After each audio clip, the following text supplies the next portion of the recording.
napansin ang sapakang ito ng isang nakapula at isang nakaasul sa Talisay City, Cebu nitong Lunes.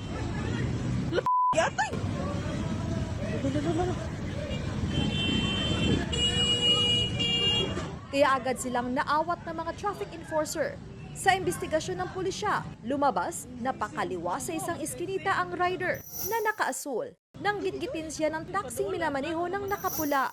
Ayon pa sa rider, sinadyang tumaan ng taxi driver ang gulong ng motorsiklo at nag-dirty finger pa hanggang mauwi ito sa kumprontasyon at suntukan. Itinanggi ng taxi driver ang mga aligasyon.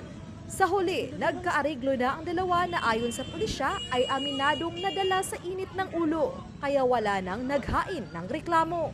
Magbaon gyud ta og grabe nga pasensya, especially that we don't know pod kung unsa pod ang giproblema sa ato ang kanang laing tao or kontra or laing nga motorista. Both parties are amicably settled. Mas masana sila after that road rage.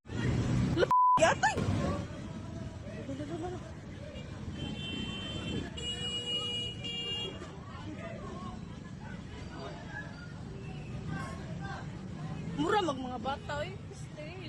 Video eh. Uy, hindi ko